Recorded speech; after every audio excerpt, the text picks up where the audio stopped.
Good evening.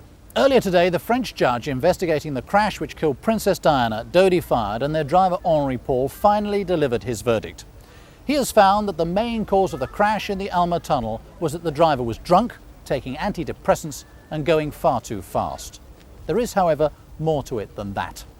Many had hoped that today's ruling would finally put an end to the arguments about what happened that night and allow the victims to rest in peace. Sadly, that will not be the case. There are still too many important loose ends. And as our investigation will reveal, Henri Paul may not, after all, be the only one to blame.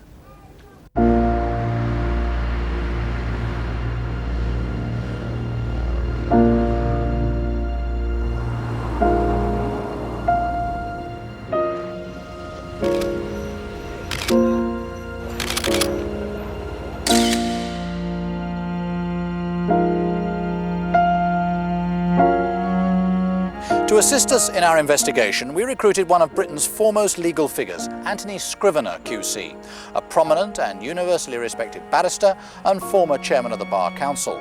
He is renowned for his forensic scrutiny of many major criminal accident investigations.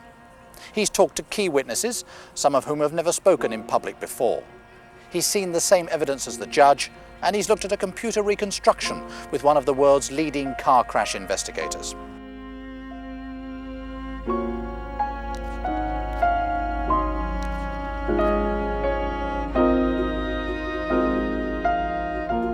Two years have now passed since this tragic accident occurred. All the evidence is now in. The French authorities have closed their file. And for the first time, it is possible to review that evidence. My task is a simple one. It is to put the evidence before you, so you, as if you were a jury, can decide what you believe happened on that fateful night.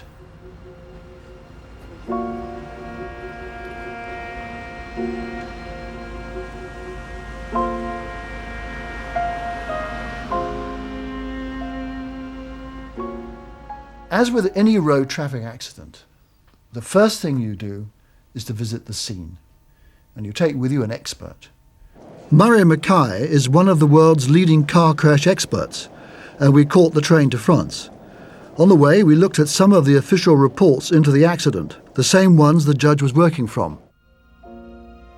The facts surrounding the crash are quite simple. Shortly after midnight, an ordinary Mercedes driven by the security manager from the Ritz Hotel, Henri Paul, crashed into the 13th pillar in a Paris underpass called the Alma Tunnel. Along with the driver, the two backseat passengers, Princess Diana and her lover Dodi Fayed, were both killed. Neither was wearing a seatbelt. The bodyguard sitting in the front, Trevor Rees-Jones, was severely injured but survived. Early reports that he was wearing a seatbelt were not true. It was the airbag that saved his life. I went with Murray to the tunnel where the accident occurred. It's terribly old-fashioned design. What should there be? A modern traffic engineer would certainly want to put up Armco barrier or fill in the spaces, make it a solid wall. What difference does that make on an impact? It would turn what was a major impact into a series of minor glancing blows. You sort of bounce off, would you? It would mean that the three people who died would be alive today. That's what it means.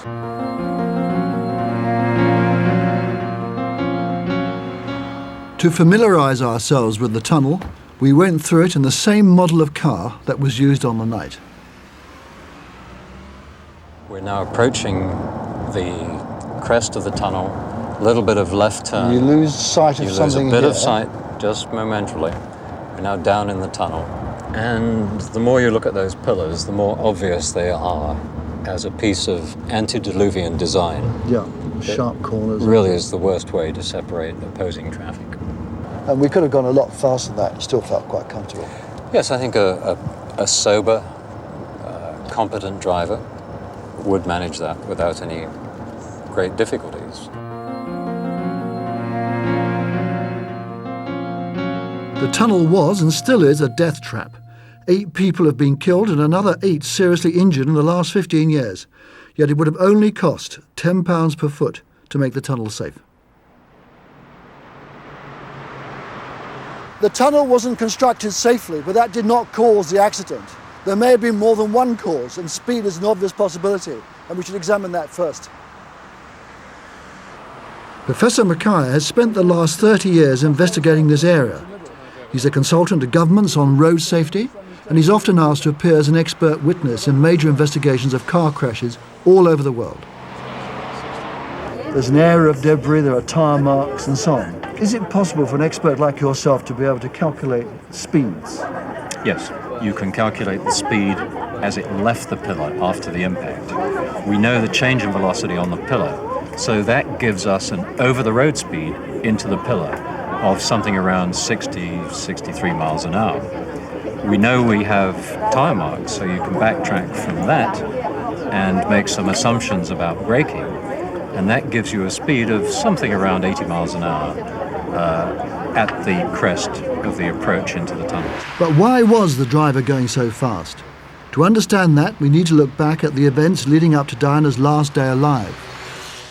That summer, Princess Diana spent her last holiday with her sons at Saint-Tropez. As always, she was the world's biggest media draw. Photographers and journalists by the dozen turned up in the south of France, desperate for pictures of her and her new lover, Dodi Fayed, the son of Mohammed Al Fayed, owner of Harrods.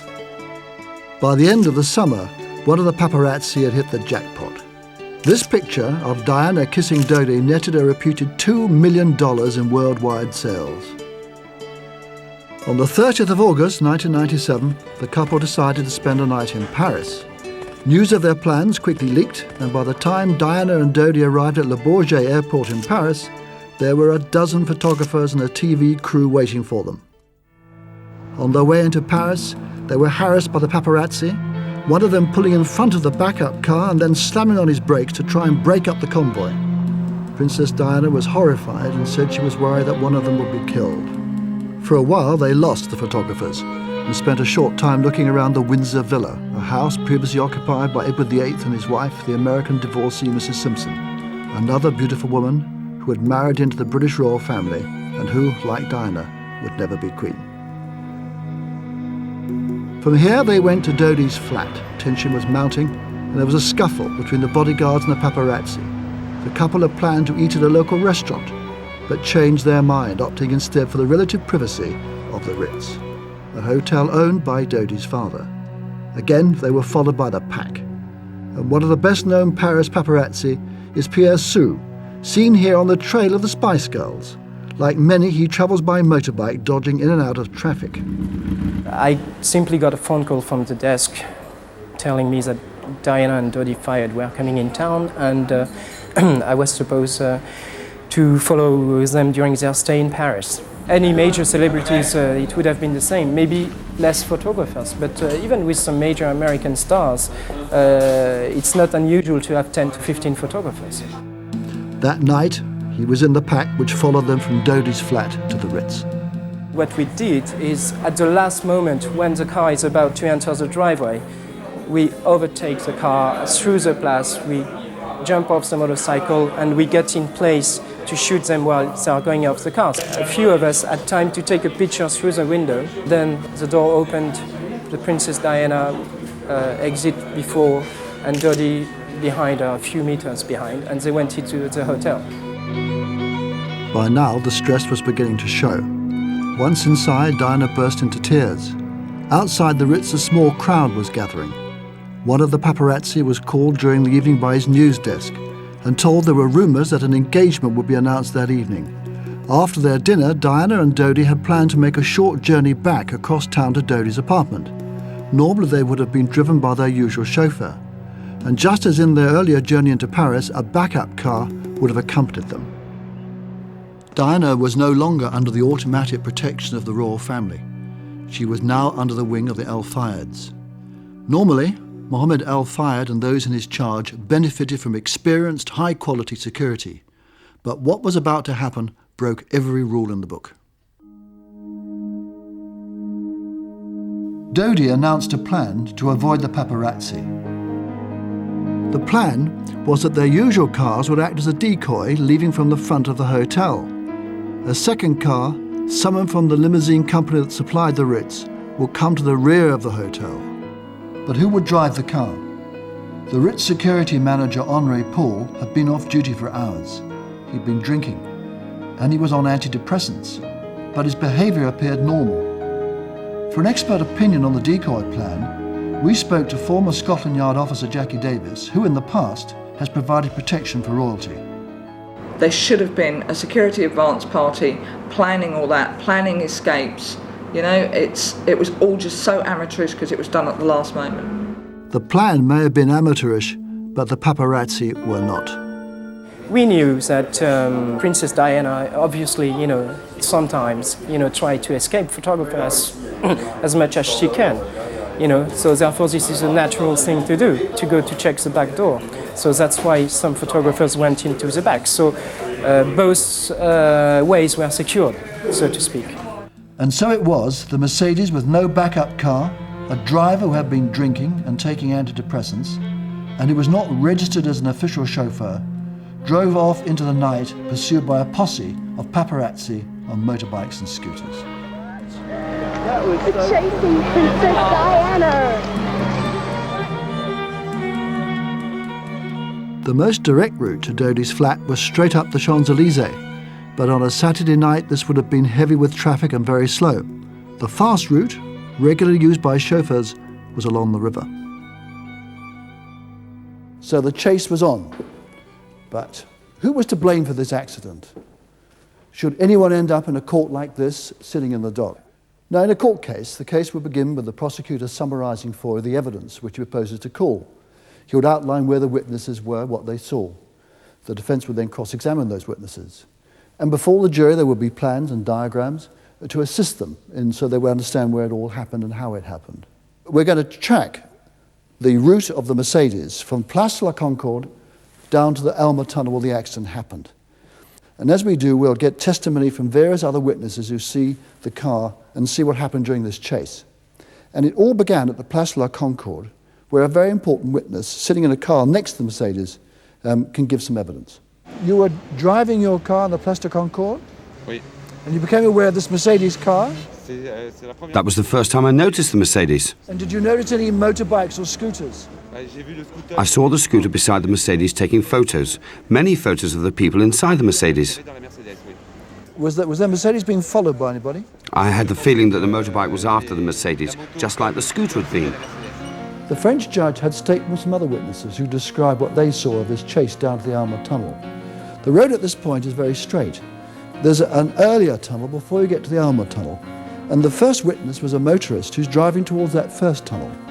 He recalled being overtaken by a Mercedes travelling at great speed, and 10 metres behind that Mercedes was a large motorcycle. That's about 1/3 of a second in time behind the Mercedes. The Mercedes turned up behind me, flashing its light at me, so I moved back over to let it pass, and the car went past very, very fast. I can still remember the sound it made, and it was followed by a motorbike 10 metres behind. There was another car just about to enter the first tunnel. That car was overtaken at 75 to 80 miles an hour by this Mercedes, and the driver of that car noticed in particular that the motorbike was trying to get alongside to such an extent that it was bothering the driver of the Mercedes, and that the Mercedes driver was having difficulty in holding his line. The other side of that first tunnel, there was an American in a taxi, and he remembered a Mercedes car going past at great speed, but he also remembered 2 motorbikes close behind and trying to get in front. And he described the method of driving as aggressive and dangerous, and they all went past him just the other side of the tunnel.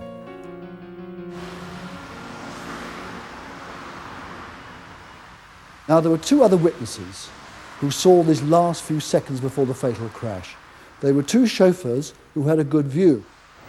Now, this is where the 2 chauffeurs were standing who saw the Mercedes approaching the tunnel. Both of them remembered the Mercedes going very fast. One says 90 miles an hour.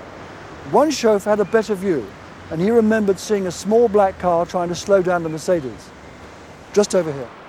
He was mistaken about the colour through a trick of the light. It was, in fact, a white Fiat Uno. And now we come to the last few seconds before the car disappears into the tunnel. And there was a family walking down towards the tunnel, and they notice and hear this Mercedes going at an extremely fast speed, so fast that one member said to the other, "It's crazy to go as fast as that." And right behind was a motorcycle, and then in front of that there appeared to be another car which the Mercedes started to overtake. The car then went out of vision and there was a sound of an almighty collision.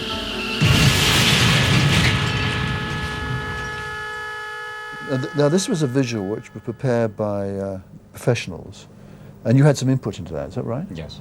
Right. Now one other thing I want to ask about the actual scene. Assuming there was a collision between the Mercedes and the Fiat Uno, in your experience, what is the reaction of a driver who brushes against a car on his right-hand side? It's all happening very quickly. Yeah. I mean, from coming into the tunnel to impact for the Mercedes, that whole distance is covered in only about 2 seconds or so. So all the Mercedes driver is really doing is just twitching quickly on the steering wheel. When you actually look at the detail of the new measurements, you have to shift both vehicles a little bit more towards the central median. And if you take the width of the Mercedes and the width of the road and the lanes, that actually puts the Fiat straddling the line that separates the two lanes. Okay. So to that extent, we can add a bit more detail to the reconstruction. Initially, he's moved to the left. He's made too much of a deviation, and he then starts turning back to the right, that's in the period when he sideswipes the Fiat. He then cranks in a bit of left steer again, which gives us the second tyre mark that leads directly to the pillar. What we know about the specific damage to the Mercedes is this right corner light cover. There's white plastic, it's broken, and then we have marks, black marks from a bumper along the wing of the Mercedes and along the door, and then on the exterior mirror we know that there is white paint transfer onto the casing of the mirror, and the mirror itself is broken off completely. There's no evidence in the debris of any components coming from the left side of the Fiat. The door handles stick out, the mirror sticks out. I think the Fiat has been rotated a little bit because of the impact. It's gone now back into its own lane a bit more. The Mercedes, of course, is going very much faster, is going past the Fiat, and the driver puts in a little bit of left steer, which is what takes him off into the final impact with pillar 13. In the tunnel, travelling in the opposite direction, there was this car. There was a driver and a passenger in it. Things happening very fast, so they get a very quick impression of what happens. The driver looks across, he sees a car in front of the Mercedes, and the Mercedes getting very close. Then the car seems to accelerate to try and get out of the way, perhaps. The Mercedes then gets into all sorts of trouble, hits the centre, ends up hitting and colliding very heavily with column number 13, and then spins out of control. Behind it, the white car disappears, never to be seen again. And while all of that is happening, this motorbike slides through its speed, never stops, and accelerates off, never to be seen again.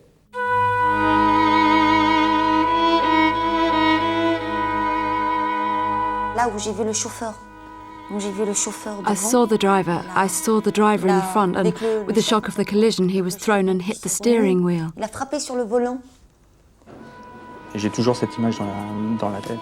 still have this picture in my mind. It's terrible. There are three pictures that I always see. The face of the bodyguard, covered in blood. The face of the woman, opens her eyes and then shuts them again, seems to be suffering. And the white hand of the driver through the steering wheel. It was terrible. From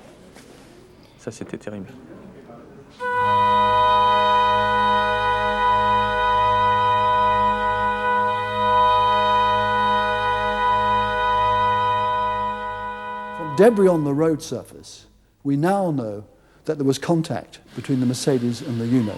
But was that a vehicle driven by a paparazzi, or was it a negligent Parisian motorist trying to make his way home? And what about the motorbike? Was that motorcycle a paparazzi motorbike? And you've got a question which involves both. Neither stayed at the scene of the accident. Why was that?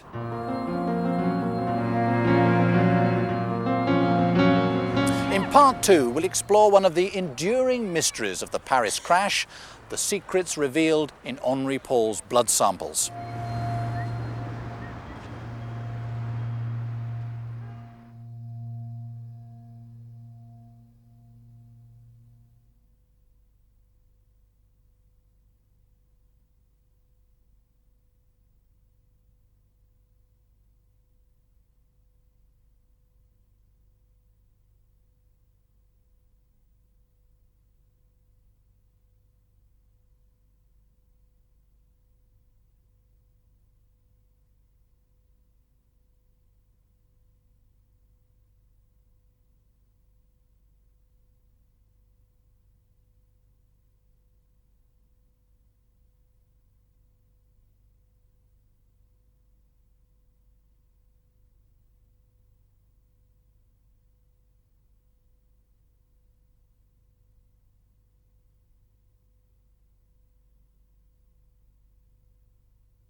As is always the case with tragic accidents, there are many if-onlys. If only Diana had not gone to Paris that night. If only Dodi had not changed the couple's plans so suddenly. If only they had been wearing seatbelts. There is nothing now, of course, that can change the fateful course of events that led up to the crash. But what of the events in the minutes and hours immediately following the accident? They would be crucial to the crash investigation and to the apportioning of blame. So, what is known and what remains a mystery?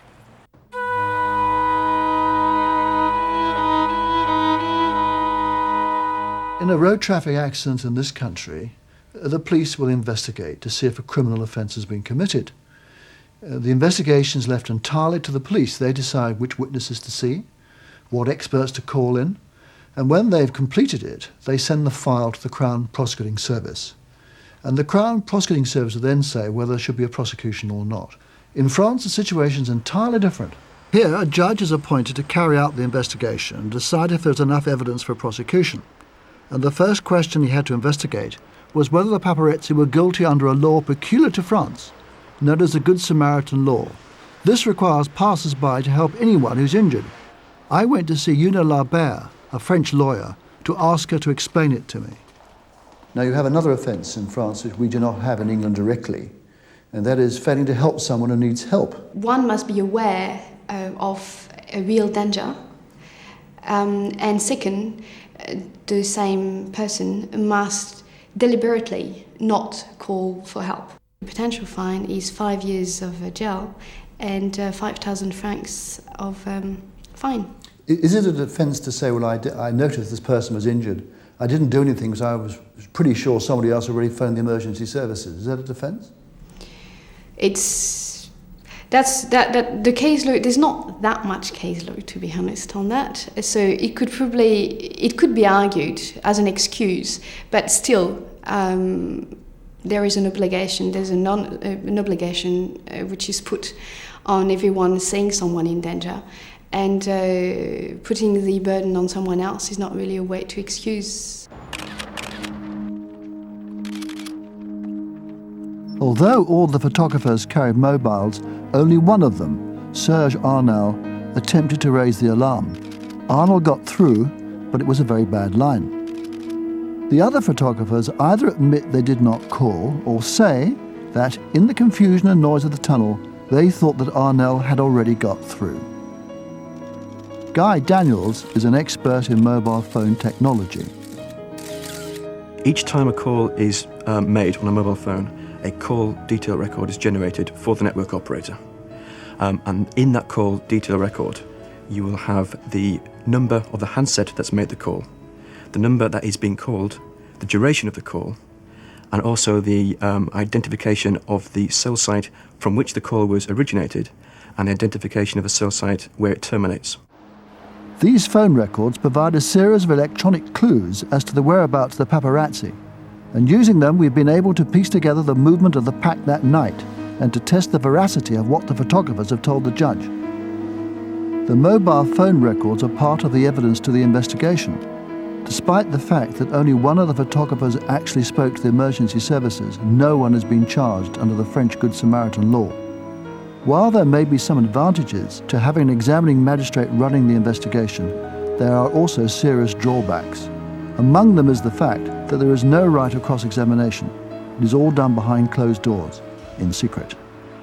So the examining judge may well obtain the opinions from experts, but what opportunity is given to cross-examine those experts to test their views?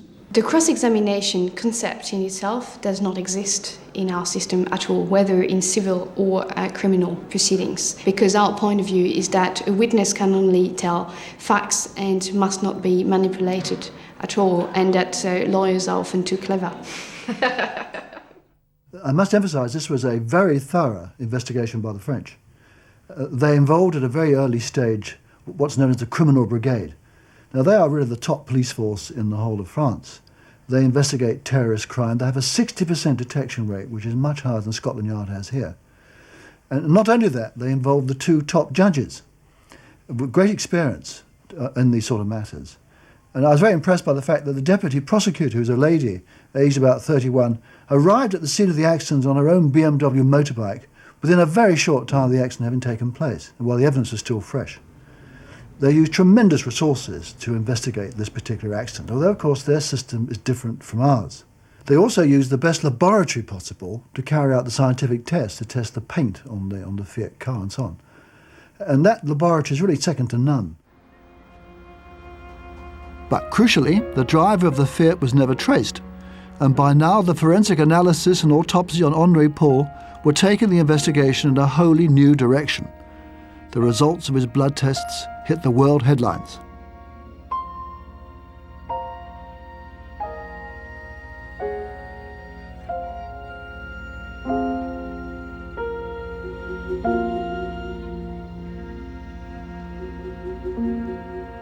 But our own investigation has discovered an extraordinary mystery in Henri Paul's blood, a mystery which still cannot be explained away. In addition to the amount of alcohol in his blood, Henri Paul had an extremely high level of carbon monoxide, which, if accurate and true, must have meant that his ability to drive was seriously impaired. But how he could have achieved such a high level of carbon monoxide has never been satisfactorily explained. At high levels, carbon monoxide kills, but even in lower amounts, it has profound and obvious effects on people's behaviour. The level that was measured in Henri Paul at the time that he died would indicate that, say, some 2 hours prior to his death, he might have had a level of 30%. But if you've got a level of about 30%, someone would have a decided headache. You would have real throbbing in the temples. The headache would be unmistakable. There would be certainly a lack of coordination. It doesn't strike me, when you look at the pictures of Henri Paul, of a man who is really suffering. It doesn't look as if he's got a headache. He's not massaging his temples to try and reduce the pain in any way. He seems to be someone who is quite relaxed in his environment, in control. He's talking to people, giving orders. He's affable with people that he comes into contact with, smiles at what I assume are guests and so on. It seems to be somebody who is fairly relaxed and certainly not in any pain. But was this blood test reliable? This first sample had been taken from the heart shortly after the crash.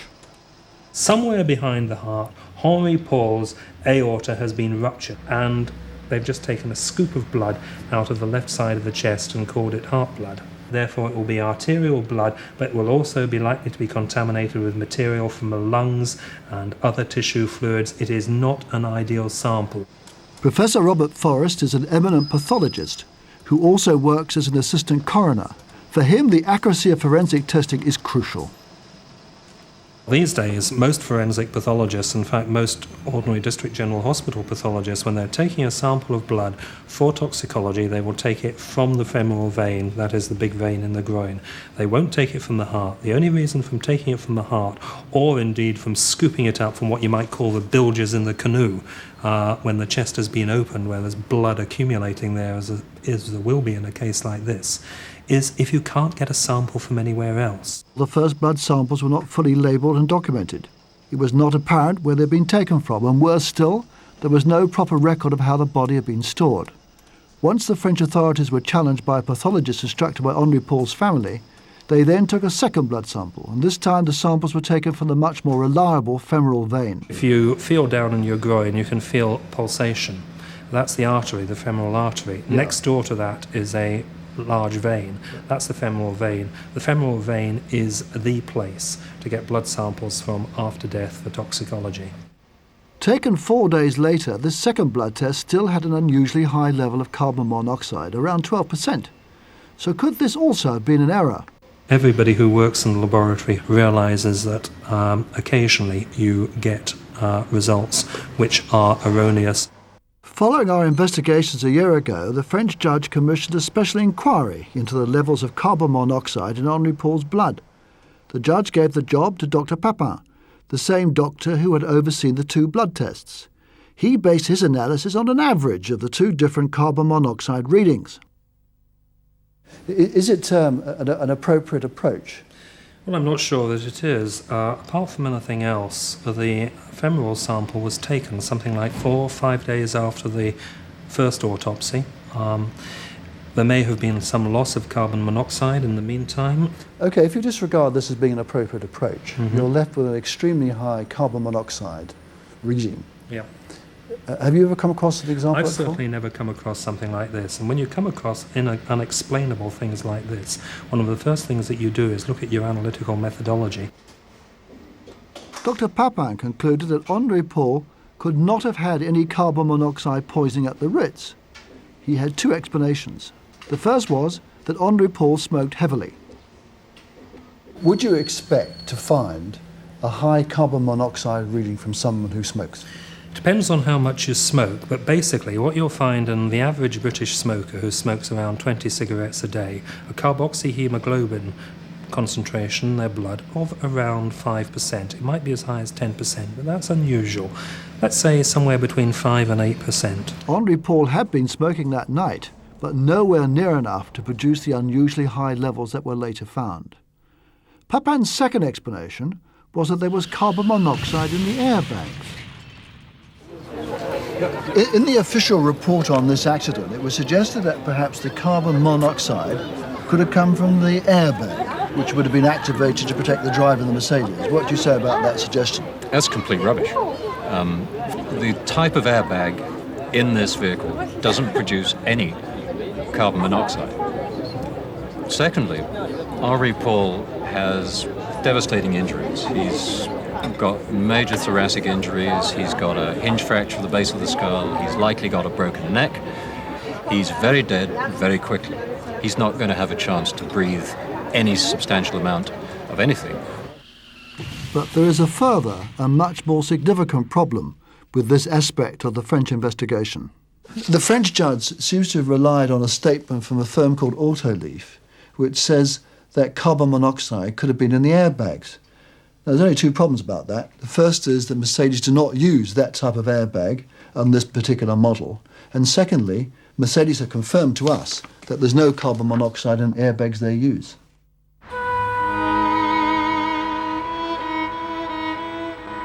So what are we to make of the carbon monoxide mystery? Well, first of all, if Henri Paul had so much carbon monoxide in his blood, he would have been unfit to drive. The question is, was the analysis of the blood sample accurate? And if it was wrong about the carbon monoxide, would that mean that the alcohol reading was also wrong? Well, no, it would not. They are two entirely separate tests. So let's look now at the evidence of Henri Paul's drinking that night. Doty's two bodyguards, Trevor Rees-Jones and Kes Wingfield, say he did not appear drunk.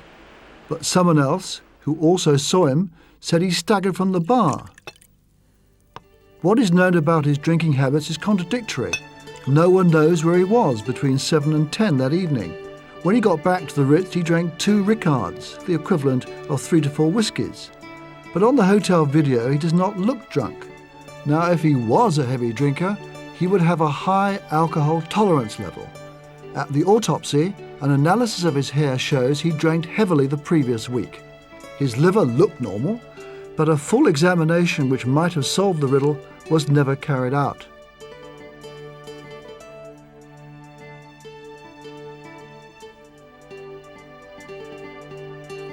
So are there any clues from Henri Paul's private life? There are, but they're very confusing. He lived here alone in a third-floor flat. I've known him for 21 years. He was a witness at my wedding.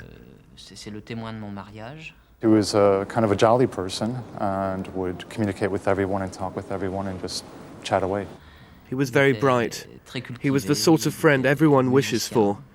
He was very well read. He was very musical. He played the piano, the violin. Henri Paul was also a keen pilot. Just 2 days before the crash, he had a rigorous medical to renew his flying license. He was very serious in aircraft, and he make his job very good in flight. He was a good private pilot. He's looking for progressing each time. Right up to the accident, Henri Paul had been taking antidepressant drugs. He may also have had a current drink problem, something he had discussed earlier with a doctor friend. Though if he was still a secret drinker, he hid it well. But on the fateful night, he had mixed alcohol and his antidepressants with lethal consequences. Diana should never have been allowed to get into that Mercedes. It hadn't been swept for bombs, bugs, or anything else. And they should never, ever have been allowed to split the SAP team, which is the Security Advance Party, the VIP vehicle, and the backup team. You know, in this day of terrorism, Diana was still, if you like, still a member of the royal family, though she wasn't. You know, she's still on IRA hit lists. If I'd have been in that situation, I would not have allowed Henri Paul to have driven that vehicle. I would have ensured that my principal sitting in the back wore seatbelts. Was Henri Paul a trained close protection driver? I doubt it. Somebody said I'd heard that he'd been on a Mercedes or a Rolls Royce course. That doesn't make him. Does he know how to get out of situations? Does he know how to do defence and evasive driving? No, obviously not. He's dead. Henri Paul was in fact called back to the Ritz when Dodi took the decision to take Diana back to his apartment near to the Arc de Triomphe. Significantly today, the judge accepted that Dodi took those decisions, but says he cannot be reproached. In other words, he can't be blamed for the crash. This naive and doomed plan to slip away from the Ritz unseen would never have even been contemplated but for the presence of the paparazzi. Had it not been for them, Henri Paul would not have been driving the car and certainly not at that speed. So what responsibility do they bear for the crash? We'll examine that in part 3.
Two years after the crash, the Place de l'Arme is still a shrine to the death of a much-loved princess and her lover.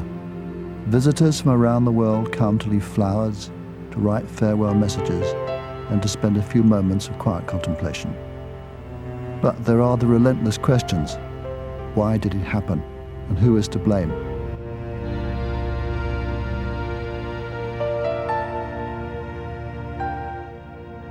Today, the French judge has decided that although 3 people died in a high-speed crash, only Henri Paul was criminally responsible, and therefore no one should be charged. One thing you'll notice if you go to the Alma Tunnel, where the accident took place, is an inscription in English. It simply says, "This was no accident." And that is one of the things which we have to investigate in this inquiry. There is a conspiracy theory. There are many variations of the conspiracy theory, but there is a common theme. The conspiracy supporters say the British royal family was unhappy at the prospect of Diana, the mother of the future king, marrying the son of Muhammad al-Fayed, the controversial owner of Harrods, and a Muslim. The conspiracy supporters contend that rogue elements within the security services knew of this and decided to kill her. That night, they followed her on a motorbike which shepherded the Mercedes into the tunnel and then disabled the driver with the use of a powerful flash gun. Now, crucial to this theory is the testimony of this man, Francois Levistre, a man who has convictions of petty crime and whose character has been doubted. I'm looking in the rear view mirror, and it's then, at that moment, that I see the motorbike. And I think to myself, well, I think lots of things. I think, why did the motorbike cut them up?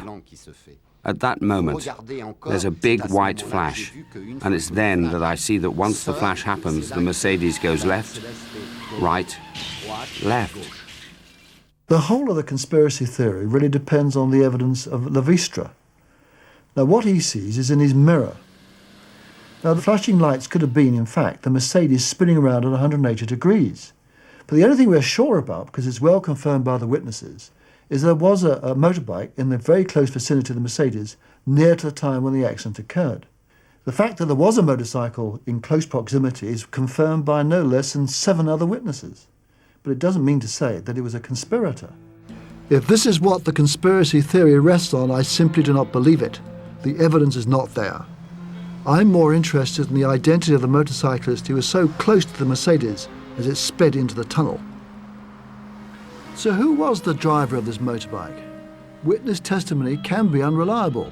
It's easy to be mistaken by events which happen suddenly and arise in seconds. But no less than 8 witnesses all describe a large motorbike tracking the Mercedes. A bike pulled up behind me. The motorbike flashed his lights and blew his horn. I pulled over to the right to let him pass me. There was a quicker route home. That was to turn right before you got to the Alma Tunnel. But as one French expert pointed out, it would appear that the Mercedes was not able to take that course because it was blocked, and that led the Mercedes to go down into the Alma Tunnel. Monsieur Bonan was able to identify to the judge the rider of that motorbike which went past him at great speed, following closely behind the Mercedes. And this is why I feel there are drawbacks in the French system, because it appears that despite this information, neither Monsieur Bonan or the motorcyclists he identified were brought back and cross-examined. Now, even if the identification was not perfect, in Britain, this would have been an elementary course to take. You see, the rider of that motorbike would either have been the best witness available of the accident, or else that person would have been a suspect. And if he wasn't a member of the paparazzi, then who was he? We need to know all about that motorbike, where it had gone, whose motorbike was it, but it's all been left as a loose end.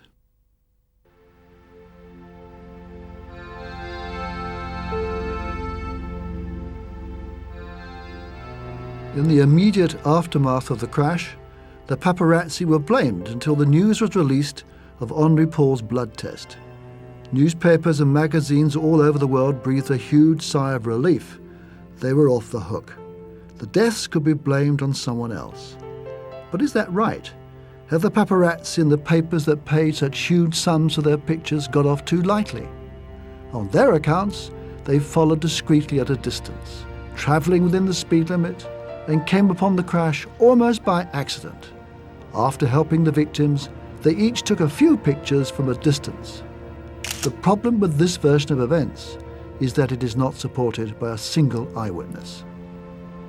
Sometimes they would go in for a close shot and back out. But they did get rather close. That was the one thing that kind of bothered me, was to see how close they had to get with a huge lens and get right on top within 50 or 60 centimeters.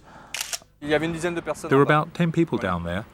Maybe they weren't all photographers, I don't know. I know that as I went down, 4 people came back up, 4 young people. They had been arguing.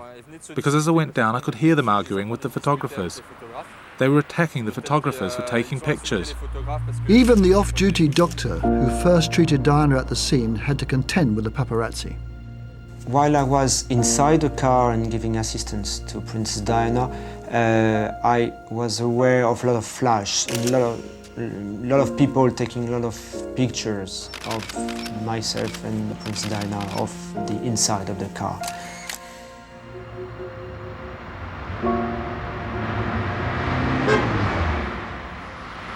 What is interesting is to compare what these paparazzi said to the examining judge on oath with the known facts. Take, for example, Mr. Arnell, who was driving a black Fiat Uno. He claimed in his first statement to the judge that he was at the scene but didn't take any pictures at all until about 12 minutes afterwards. In a second statement, he had second thoughts, and he reduced the time limit to 5 minutes. But when his pictures were examined, the first 7 pictures he had taken, there was no one else in shot. So it looks as if he must have been at the scene of the accident very early on indeed. Take as another example Mr. Alain Guizard, who was a journalist driving on his own in a light-coloured Peugeot 205. His photographer was in another vehicle. He claims to have given up the chase. He decided to go home and was driving at a modest speed of 30 miles per hour. But Jean-Louis Bonnard remembers it very differently. A short distance after the first tunnel, a car, a Peugeot 205, pulled up behind me very fast and tailgated me, hooting with its main beams on, trying to get me to move over to the right so that it could overtake me. Alain Guizard then claims that quite coincidentally he took the same route as the Mercedes into the tunnel. But what we know about him is that he made a phone call to his agency at 23 minutes past 12, and that would have been within seconds of the accident occurring. And the high probability is he was the person who actually broke the tragic news to the world at large. He claimed to have been overcome by illness at what he saw. However, he made a remarkable recovery, because by 33 minutes past 12, he was on the phone to an agency in the United Kingdom which specialises in paparazzi photographs. It should talk, many people a lesson, and not only the press, printed press, or the photographers, whoever reads the magazines. And we all are affected in some ways. So if ever there is a lesson, to take out of that story, is that maybe think about what you're doing when you're doing that kind of thing, and try to do your job in a way that such a thing will never happen again. That's what I would say.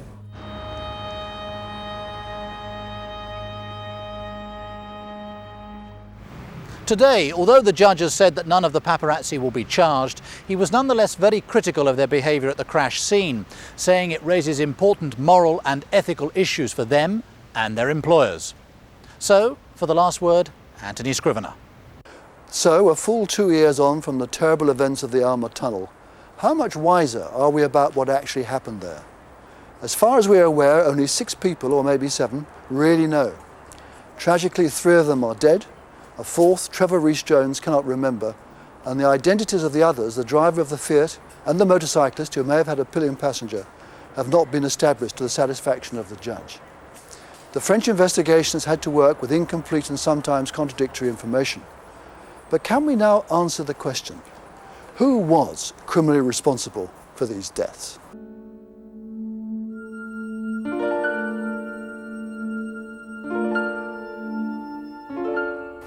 The French investigation has, quite rightly, placed the blame squarely at the door of André Paul.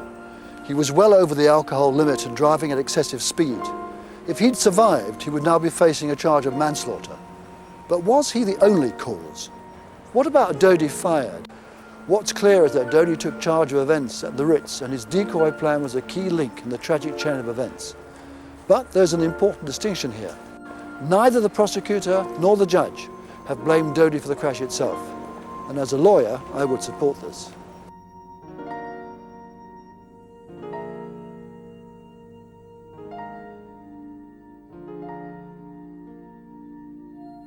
Where I disagree with the French investigation is in the conclusion regarding the mystery motorcyclist. According to witnesses, his bike was driving aggressively and making it hard for Henri Paul to hold his line.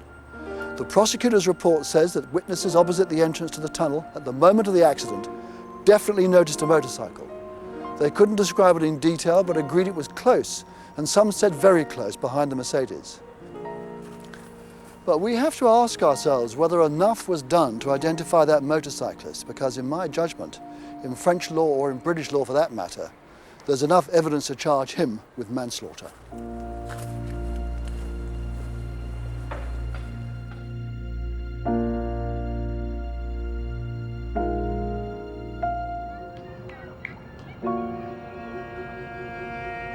Thank you.